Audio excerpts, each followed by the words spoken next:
आपने अब तक हमारे चैनल को सब्सक्राइब नहीं किया तो इस रेड कलर के बटन पर क्लिक करके आप इसे सब्सक्राइब कर सकते हैं और नई आने वाली वीडियोस के बारे में जानने के लिए इस रेड कलर के बटन के साथ दिए गए बेल के बटन को भी क्लिक कर लीजिए। अस्सलाम वालेकुम व्यूअर्स, आप देख रहे हैं last look production YouTube channel.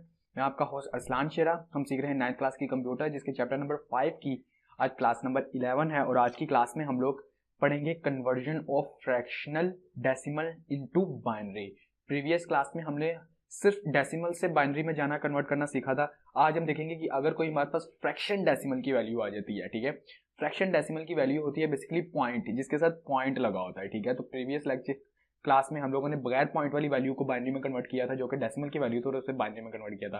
तो आज की क्लास में हमें जो वैल्यू मिलेगी वो पॉइंट में होगी, लेकिन होगी डेसिमल में ही, ठीक है। पॉइंट में होने की वजह से हम उसे फ्रैक्शनल डेसिमल कहेंगे और उसे कन्वर्ट करेंगे बाइनरी के अंदर, ठीक है। तो ये मेथड बिल्कुल उससे मुख्तलिफ होने वाला है। तो इस क्लास को एंड तक जरा गौर से देखिएगा ताकि आपको इसकी समझ आ जाए। तो आइए स्टार्ट करते हैं आज की क्लास,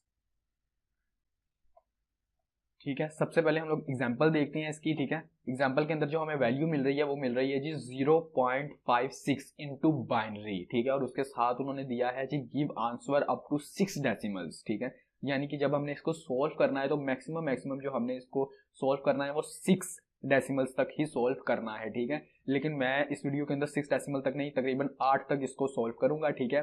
क्योंकि एक उससे ज़्यादा जितना ये कहते हैं उससे ज़्यादा इसको सोल्व कर लेना अच्छी बात है, ताकि आपके जो एग्जामिनर है, आपका जो चेक करने वाला है क्वेश्चन, उसको पता चले कि हाँ इस बच्चे को कुछ आता है, ठीक है। तो एक अच्छे इंप्रेशन के लिए 1-2 ज़्यादा डेसिमल आप कर सकते हैं, ठीक है, बशर्ते कि वो दोबारा एक ही वैल्यू रिपीट ना हो, ठीक है। तो उसके बारे में भी मैं आपको बताऊंगा। तो इसको सोल्व करने के लिए आपने क्या करना है, सबसे पहले आपने इस तरह का एक चार्ट बनाना है, ठीक है। इसमें आप लोग जो लेंगे, ठीक है, 1 2 3 4, ठीक है, यहाँ से और यहाँ से जितनी भी वैल्यूज आपको चाहिए वो आप उस हिसाब से ले लेंगे। ये बॉक्स बना लेंगे, ठीक है। इस बॉक्स के अंदर आपने सबसे पहली जो रो है उसको आप खाली छोड़ देंगे। सॉरी, सबसे पहला जो कॉलम है आप इसको खाली छोड़ देंगे। जो सेकंड कॉलम है उसके अंदर आप लिखेंगे रिजल्ट। तीसरे कॉलम के अंदर आप लिखेंगे फ्रैक्शन पार्ट, और एंड वाले के अंदर आप लिखेंगे इंटीग्रल पार्ट्स, ठीक है। जो सबसे पहली रो है उसके अंदर आपने अपने ये वैल्यू लिखनी है, लेकिन लिखनी है 2 के साथ, क्योंकि हमारे पास यहाँ पे हम बाइनरी में कन्वर्ट कर रहे हैं, जिसकी वजह से हम उस बाइनरी की ही बेस लेंगे जो कि हमारे पास है 2, ठीक है। और उसको मल्टीप्लाई करवा देंगे हम 0.56 के साथ, जो कि हमारी यहाँ पे क्वेश्चन के अंदर वैल्यू दी गई है, ठीक है। इस वैल्यू को मल्टीप्लाई करवाने के बाद जो रिजल्ट आएगा, ठीक है, वो हम लोग रिजल्ट वाले बॉक्स में लिखेंगे, ठीक है। उसके बाद फर्दर आपने क्या करना है मैं आपको बताता हूँ। सबसे पहले मैं यहाँ पे कैलकुलेटर निकाल लेता हूँ, ठीक है। ये हमारे पास कैलकुलेटर आ गया। यहाँ पे मैं 2 मल्टीप्लाई बाय 0.56 करता हूँ, ठीक है। तो यहाँ पे हमारे पास वैल्यू आ गई 1.12, यानी कि 1.12, ठीक है। तो वो हमने रिजल्ट वाले बॉक्स में लिख दी। इसे रिजल्ट वाले बॉक्स में लिखने के बाद अब आपने क्या करना है कि जो पॉइंट के बाद वाली वैल्यू है, यानी कि जो 12 है, ठीक है, वो आपने लिखना है फ्रैक्शनल पार्ट के अंदर, ठीक है। तो हमने 12 लिख दिया फ्रैक्शनल पार्ट के अंदर, और जो कि है पॉइंट से पहले वाली वैल्यू जो कि है 1, ठीक है, वो आप लिखेंगे इंटीग्रल पार्ट के अंदर, ठीक है। अब यहाँ पे आपने एक चीज का गौर रखना है, आप कन्वर्ट कर रहे हैं किसमें, बाइनरी में। तो आप बाइनरी में कन्वर्ट कर रहे हैं, इसकी वजह से आपके इंटीग्रल पार्ट के अंदर या तो 1 आएगा या 0 आएगा। अगर 1 या 0 नहीं आता तो इसका मतलब आप क्वेश्चन में या तो गलती कर रहे हैं या तो आपका क्वेश्चन ही गलत है, ठीक है। तो अगर आप किसी भी वैल्यू को बाइनरी में, किसी भी फ्रैक्शनल डेसिमल को बाइनरी में कन्वर्ट कर रहे हैं, तो इंटीग्रल पार्ट के अंदर आपके अंदर वैल्यू सिर्फ 0 आएगी या 1 आएगी। फ्रैक्शनल पार्ट के अंदर वैल्यू कुछ भी आ सकती है। नेक्स्ट, दूसरे नंबर पे अब आप सबसे बड़ा मसला ये आता है कि दूसरे नंबर पे अब हम किसके साथ 2 को मल्टीप्लाई करवाएं, ठीक है। तो आपने 2 को मल्टीप्लाई किसके साथ करवाना है, फ्रैक्शनल पार्ट के साथ। जो फ्रैक्शनल पार्ट के अंदर आपके पास वैल्यू आई है 12, ठीक है, इसको आप करवाएंगे, लेकिन लिखेंगे आप इसे इस तरह से कि 2 मल्टीप्लाई बाय 0.12, ठीक है। यानी कि 12 आपने कहां से उठा लिया, फ्रैक्शनल पार्ट से, और वहां 1 की जगह जो आपको 1.12 आई थी आपने अब 0.12 लिख दी, ठीक है। और इसको आप उसी तरह से दोबारा से हम मल्टीप्लाई करवा देते हैं, ठीक है।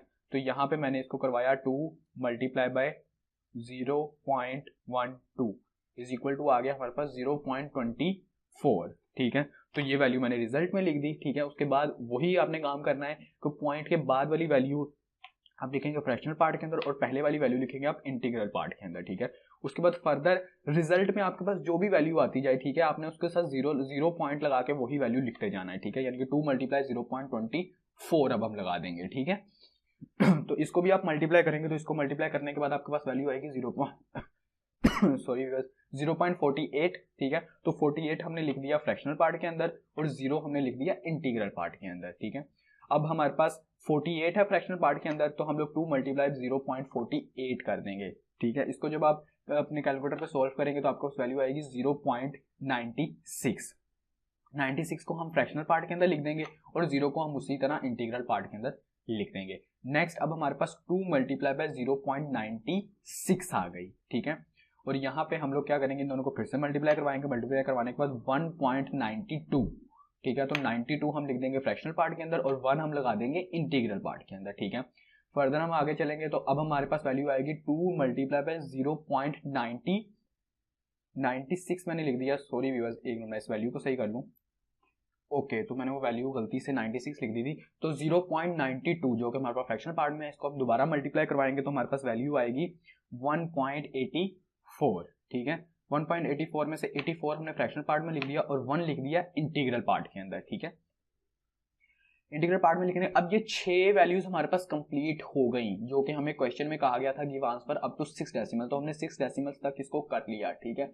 लेकिन मैं इसे 2 आगे और कर लेता हूँ, ठीक है, क्योंकि आगे ये सोल्व हो सकता है, तो इसको कम से कम मैं 1 से 2 बार आप इसे और आगे सोल्व कर सकते हैं अपनी मर्जी से, ठीक है। अगर आपको वो क्वेश्चन में कहता है कि 5 या 6 तो आपकी मर्जी है, अगर आप उससे ज्यादा करना चाहें, ठीक है, करें। लेकिन अगर आप चाहते हैं तो, अगर आप नहीं चाहते तो आप बिल्कुल ना करें, ठीक है। अब मैं यहाँ पे 2 मल्टीप्लाई बाय 0.84 लिख देता हूँ, ठीक है, ताकि दोबारा जितनी बार ये रिपीट होगा आपको अच्छी तरह से पता लग जाएगा कि क्या चीज़ है, ठीक है।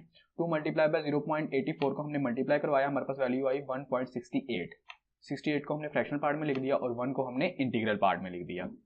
उसके बाद हम लोग लिखेंगे 2 मल्टीप्लाई बाय 0.68, इसको मल्टीप्लाई करवाया 1.36 आई हमारे पास वैल्यू, ठीक है। और इसको 36 को हमने फ्रैक्शनल पार्ट में लिख दिया और 1 को हमने इंटीग्रल पार्ट में लिख दिया। अब हमारे पास आ जाता है जो इंटीग्रल पार्ट है, आपने इसको आंसर में लिखना है, ठीक है। और इंटीग्रल पार्ट को आपने लिखना किस तरह से है, इस एरो के मतलब से, यानी कि ऊपर से नीचे की तरफ आप इसको लिखेंगे, ठीक है। जिससे कि लिखेंगे आप कुछ इस तरह से, यानी कि आप 0.56 decimal is equal to 0 point, ठीक है। 0 पॉइंट आपका वो ऊपर जो क्वेश्चन में है ना 0 पॉइंट, ये वहीं से आया है, ठीक है। तो इसमें कंफ्यूज नहीं होना कि आपके ने जो ये चार्ट बनाया है इसके अंदर तो 0 पॉइंट है ही नहीं, ठीक है। तो ये 0 पॉइंट जो है ना 0.56, ठीक है, 0 पॉइंट वहां से लिया और उसके बाद आपने इंटीग्रल पार्ट के अंदर से 1.00011, ठीक है, 6 कहा गया था, तो हमने आंसर में जितने उसने क्वेश्चन में कहा उतने ही लिखने हैं।